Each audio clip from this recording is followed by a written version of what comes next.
ازيكم يا جماعة عاملين ايه؟ النهاردة هنتكلم على دليل مسلسلات 2024 كامل، وزي ما ابراهيم نصر احد ايقونات رمضان كان بيقول: تعالوا نشوف.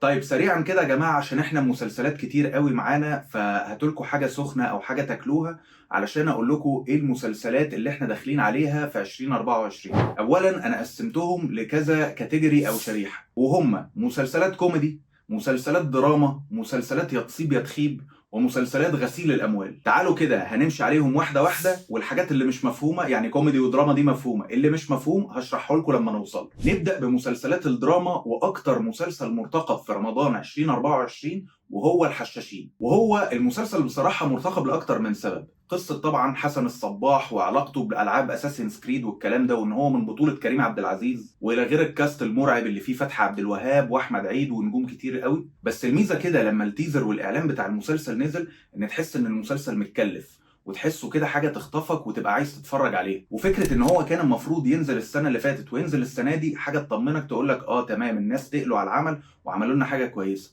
بس اللي قلقني ان هو 30 حلقه. مسلسلات ال 30 حلقه دي يا جماعه انا بتشائم منها. بس الميزه ان السنه دي اغلب المسلسلات 15 حلقه. لو في مسلسلات 30 حلقه زي الحشاشين هتلاقيني بقول له. ممكن نيجي لمسلسل تاني هيبقى 30 حلقه، وهو مسلسل العتاوله. والكاست بتاع المسلسل ده مرعب. احنا بنتكلم على احمد السقا، باسم السمره، طارق لطفي، زينه، ومي كساب. انا شايف ان الممثلين دول يعني هم المفروض يطلع منهم حاجه جامده جدا.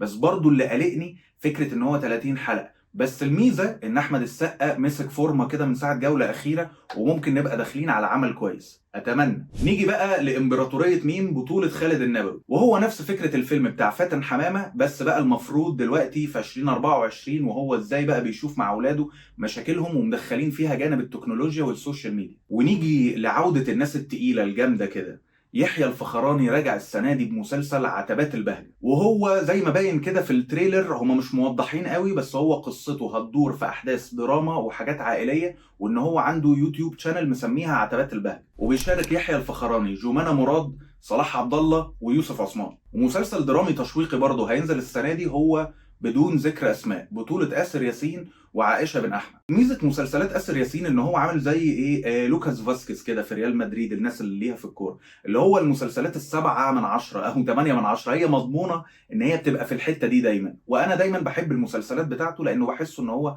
ماشي في سياق معين، وبيحب الحتة الثريلر والكلام ده. طيب دي مسلسلات الدراما خلصناها. هتقولي لا، في مسلسلات دراما تانية ممكن تكون لسه في واحدة من الكاتيجوريز اللي جاية.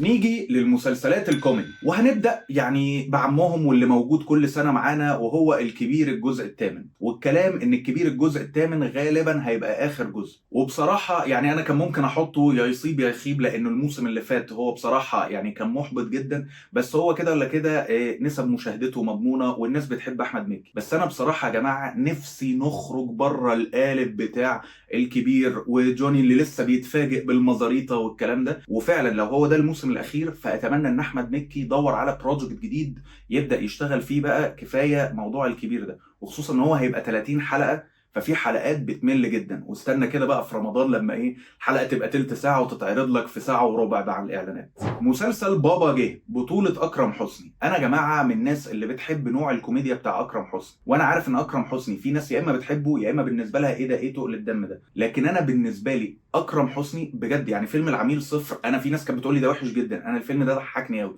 وطريقه اكرم حسني، وكفايه المسلسل بتاع مكتوب عليا، اكد لك ان هو بني ادم دلوقتي قادر ممثل يشيل بطوله كامله. مسلسل فراوله بطوله نيلي كريم، تحس كده حاجه من ريحه بميت وش، اللي هي لما ايه بتنزع توب النكد كده وبتعمل حاجات كوميديه، عاده بيبقى دمها خفيف، وده شفناه في ميت وش وفي فيلم غبي منه فيه زمان.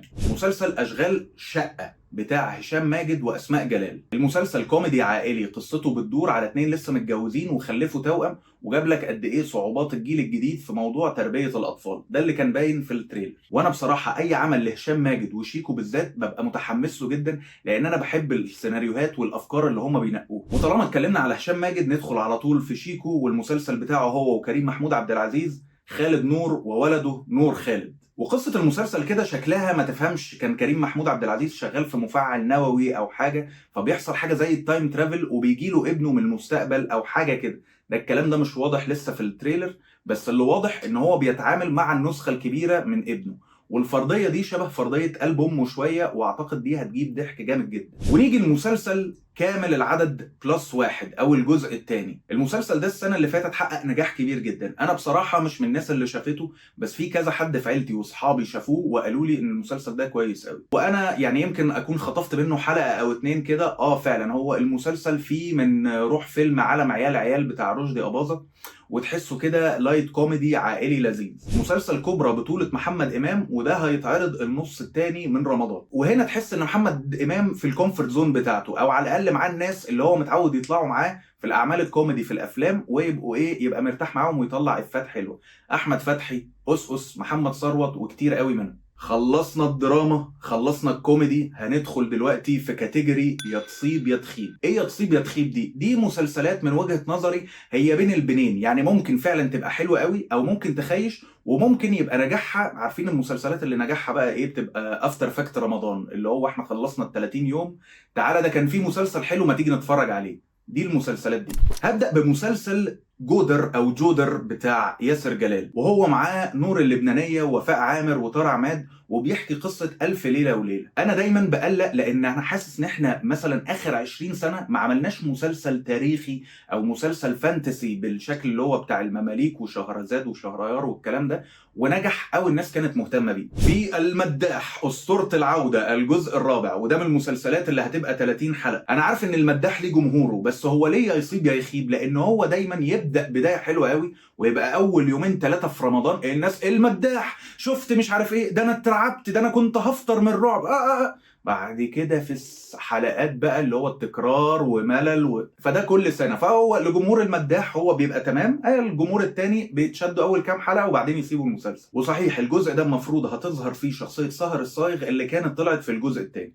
بيت الرفاعي مسلسل من بطوله امير كرارة واحمد رزق.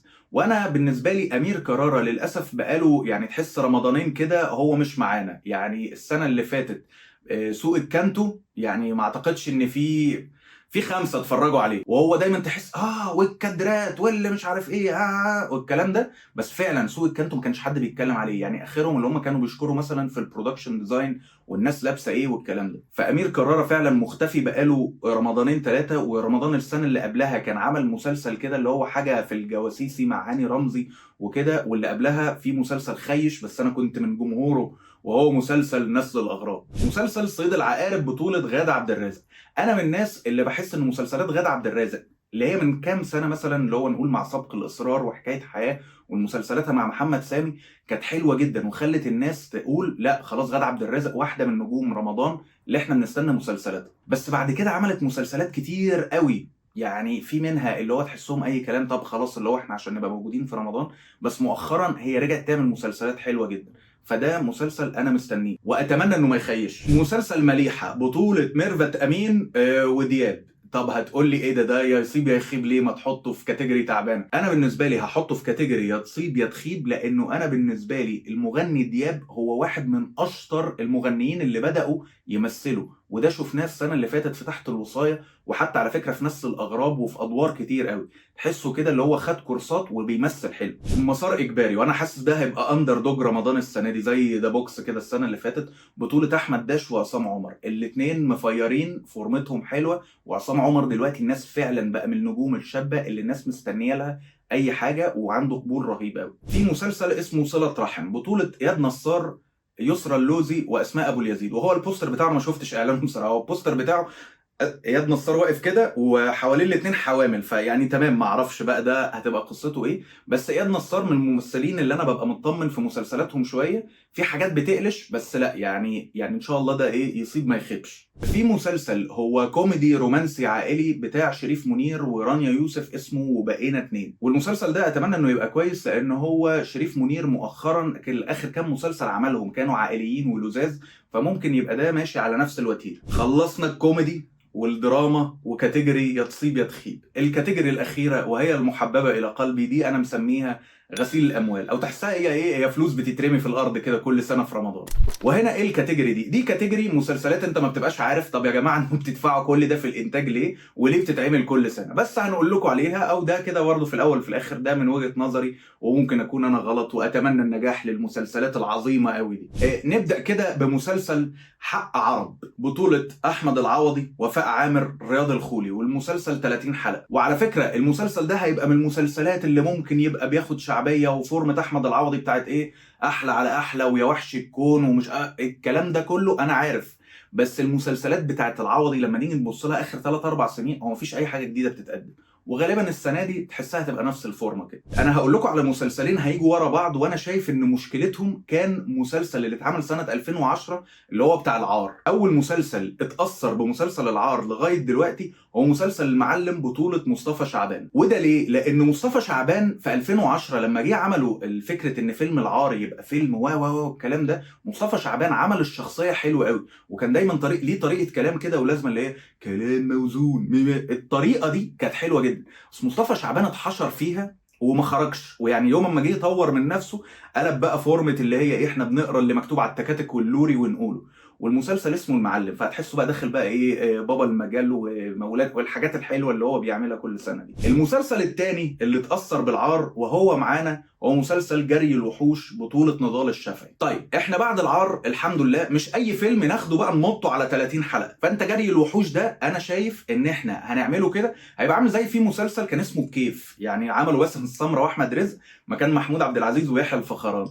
ده اللي هو كان باسم السمرة بيتكلم عن عفاف شعيب بيقول لها ايه، بتسكور يا ماما، بتحشش يا ماما، اللي هو احنا الادابتيشن دي خلاص عدينا المرحله دي، يعني نجحت في العار مش لازم تنجح في جميع الافلام الكلاسيكيه اللي احنا بنحبها. طيب يعني ده مسلسل اكيد انتوا توقعتوا لما انا قلت الاسم ده ان هو هيبقى معانا في الحته دي، وهو مسلسل صدفه، بطولة ريهام حجاج وعصام السقا. وهي صدفة يعني هي مش صدفة ان انا بتكلم على المسلسل ده، انا ما اعرفش والله، يعني حتى انا ما دورتش هو 30 حلقة ولا 15 ولا ايه. بس يا جماعة يعني هو كل سنة ريهام حجاج بطلة لمسلسل محدش بيشوفه، يعني انا المرة الوحيدة اللي شفت حلقة لمسلسل لريهام حجاج القهوجي كان نسي يقلب المحطة، يعني فاللي هو البتاع ايه، اشتغل كده وخلاص. نعمل افوكاتو، بطولة مي عمر، وهي لابسة ايه يعني عارف شرب كده ومشمرة، واللي هي شقيانة، ومعاها في البطولة احمد زاهر، والمسلسل من اخراج محمد سامي. يلا يعني هي مش صدفة ان مسلسل ريهام حجاج ومي عمر ورا بعض، بس لا والله يعني انا بحس ان محمد سامي ومحمد رمضان وغادة عبد الرازق مثلا، هو محمد سامي ليه ناس في فورمولا نجاح كده هي ما بينجحش غير معاهم، يعني غادة عبد الرازق اللي هم المسلسلين اللي كانوا ورا بعض مع سبق الاصرار وحكايه حياه، في توليفه معينه كده بيعرفوا يعملوها. محمد رمضان نفس الكلام. مي عمر تمام، اما نشوف يعني هي مراتك وانت ادرى، ونشوف نتمنى ان العمل يبقى كويس، خصوصا ان مي عمر المسلسل اللي هي عملته السنه اللي فاتت مع ياسر جلال كان مسلسل الناس في بدايته قالت انه حلو، وانا يعني شفته اول كام حلقه كانت لطيفه، بس لا قفلته لا تمت للواقعيه بصراحه، والناس بتستخبى ورا باب وحاجات قصص ترفيهيه كده مش مسلسل دراما. مسلسل محارب، بطوله حسن الرداد ونخبه من النجوم كبيره جدا. هو بقى عشان ايه، احنا فاهمين بقى الترندات والتيك توك والكلام ده، فهنعمل اغنيه، هي اغنيه قلبت عارف زي اغاني المهرجانات بتاعت حمو بيكا وكده، اللي هو احنا بنمسي على كل اللي طلعوا في العمل من اول واحد لاخر واحد. وانا بالنسبه لي حسن الرداد اعماله الاخيره سواء مسلسلات او افلام هي فيها حاله كده من ما اعرفش، من فرض الكوميديا الزياده الكلام ده، فبيخلي ان الاعمال لا دمها تقيل. وبحس دايما ان المسلسلات بتاعته ما بتجيبش المشاهدات المتوقعه، او عمري ما قعدت مع ناس قالوا لي شفت مسلسل حسن الرداد ده احنا بنتابعه بقى طول الوقت. سر الهي، بطوله الفنانه روجينا. طيب انا عندي بس حاجه بسيطه جدا، انا روجينا من 4 5 سنين لما طلعت في مسلسل البرنس كان بالنسبه لي دورها عبقري. يا جماعه مش لازم كل حد سواء بقى ده ممثل او ممثله انت عملت ادوار حلوه انا هعمل مسلسل بطوله، يعني برضه هي نفس الفكره. مين بيجي يقول مين السنه اللي فاتت اتفرج على ستهم، يعني مين كده من صحابك ساب جعفر العمده وساب كل حاجه كانت شغاله وقال لك باشا سيبك بقى من الكلام ده، جعفر العمده ده ستهم دي، يعني انا ما شفتش حد، لا حد ولا واحده ولا حد كبير في السن قال لي الكلام ده. طيب يا جماعه، انا بس مش عايز اخلي ان هي الفقره بتاعت غسيل الاموال دي تطلعني ماسوجينست ان انا ضد المراه. بس هي المسلسلات اللي انا بقولها هي دايما بطولتها واحده، بس هي مش كده. ما كان عندنا حاجات لحسن الرداد وحاجات تانية، بس هو المسلسل ده ب 100 راجل، بطوله سميه الخشاب. وهو اكتر مين بينطبق عليهم ان هي فعلا هي طالعه ان هي معلمه باين، وعندها ميكروباص ولا قهوه ولا حاجه، وعامله فيلر وبوتوكس. فبرضه الحته اللي هي بتاعت ان احنا لازم ايه، كل الناس في المنطقه الشعبيه عامله هوليوود سمايل. فبرضه انا اللقطه دي ما بتاكلش معايا خالص، والمسلسل شكله ماشي في السكه دي، وغالبا هيبقى 30 حلقه. وفي مسلسل قادم لجورجينا العرب وإيرينا شايك، كفر عبده، ياسمين صبري، اسمه رحيل. وده المسلسل اللي احنا هنختم بيه، وانا ارحل كده بقى وايه واشوفكم في رمضان، علشان هي ده كده. ده انا مش هتكلم على المسلسل ده، ولو حد شافه وكان حلو يقول لي وانا ممكن ابدا اتابعه. مش هتابعه بصراحه، بس ايه يعني ممكن ابقى اديله يعني نظره كده لو في حد في العيله بيتفرج عليه وانا معدي، ده تمام قوي. وبس يا جماعه، دي كانت قائمه المسلسلات اللي هتنزل في 2024. وان شاء الله قولوا لي كده ايه اكتر مسلسلات انتوا متشوقين ليها، وان شاء الله انا هحاول اتابع يعني شويه مسلسلات كده على قد ما اقدر، وايه وننزل حلقه كل يومين 3 4 في الحدود دي.